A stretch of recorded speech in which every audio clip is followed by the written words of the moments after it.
Welcome to కల్కి mission for world peace. ఇవాళ మీ అందరికీ యూజ్ అయ్యే ఒక విషయాన్ని చెప్పబోతున్నాను. మనం సోషల్ మీడియాలో వీడియోస్, రీల్స్ చూస్తూ ఉంటాము.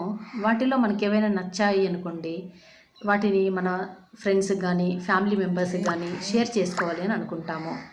ఫ్రెండ్స్ దాదాపు ఒక 50 మెంబర్స్ ఉన్నారనుకుందాము. ఆ 50 మెంబర్స్కి మనం షేర్ చేయాలంటే ఏం చేయాలి? ఒకేసారి షేర్ చేయగలమా? అన్నిసార్లు 50 సార్లు దాన్ని ఫార్వర్డ్ చేయాలంటే అబ్బా ఎవరు చేస్తారు అని అనిపిస్తుంది కదా. అలాగని అందరినీ ఒక గ్రూప్లో వేద్దామా అనంటే అది చాలామందికి నచ్చకపోవచ్చు. ఒక గ్రూప్లో వాళ్ళ నంబర్ విజిబుల్ అయ్యి వేరే వాళ్ళకి నంబర్ తెలియడము అనేది వాళ్ళకి నచ్చకపోవచ్చు. ఇలాంటి సందర్భంలో మనం ఏం చేయాలి అనంటే, మీ వాట్సాప్ ఓపెన్ చేయండి. అందులో టాప్ రైట్ కార్నర్లో 3 డాట్స్ కనిపిస్తాయి కదా. దాంట్లో new group, new community, new broadcast అని లైన్గా ఉంటాయి. ఆ మూడవది మీరు ఎంచుకోండి, న్యూ బ్రాడ్కాస్ట్ అని చెప్పి. దాన్ని మీరు ఎంచుకొని దానిపైన మీరు ట్యాప్ చేశారంటే మీ కాంటాక్ట్ లిస్ట్ అంతా వస్తుంది. దాంట్లో మీ ఫ్రెండ్స్ ఎవరెవరైతే ఒక గ్రూప్ చేయాలనుకుంటున్నారో ఆ ఫ్రెండ్స్ అందరినీ సెలెక్ట్ చేసుకోండి.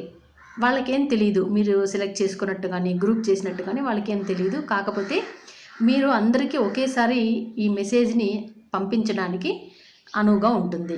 అలా సెలెక్ట్ చేసుకుని కింద టిక్ మార్క్ ఉంటుంది, దాన్ని ప్రెస్ చేయండి. అయిపోయింది, గ్రూప్ క్రియేట్ అయిపోయింది. మీరు ఏ ఒక్క వీడియోని లేదా ఏ ఒక్క ఇన్ఫర్మేషన్ని లేదా మీ ఫ్యామిలీ ఫంక్షన్స్ ఏవైనా ఉంటాయి వాటికి మీరు అందరినీ ఇన్వైట్ చేయాలని అనుకుంటారు. ఒక్కొక్కరికి ఒక్కొక్కసారి సెలెక్ట్ చేసి అందరికీ ఫార్వర్డ్ చేయడం చాలా ఇబ్బందిగా, కష్టంగా, చాలా సమయంతో కూడుకున్న పని. కానీ ఈ గ్రూప్ అనేది 255 మందికి ఒకేసారి మనం సెలెక్ట్ చేసుకొని పంపించవచ్చు. ఆ ఫెసిలిటీ దీంట్లో ఉంటుంది. ఫ్యామిలీ మెంబర్స్ కూడా చాలామంది ఒక గ్రూప్ చేస్తే వాళ్ళకు నచ్చదు. గ్రూప్లో వీళ్ళందరినీ వేసి మనం గుడ్ మార్నింగ్, గుడ్ ఈవినింగ్ పంపించడమో లేకపోతే వీడియోస్ పంపించడమో వాళ్ళకి అనీజీగా ఫీల్ అవుతారు.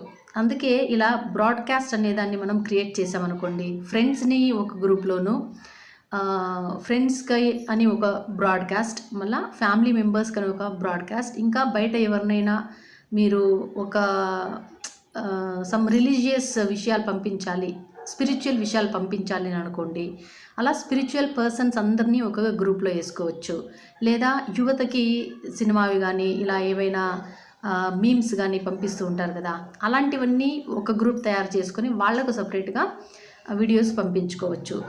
ఈ వీడియో మీకు చాలా యూస్ఫుల్ అవుతుంది అని అనుకుంటాను.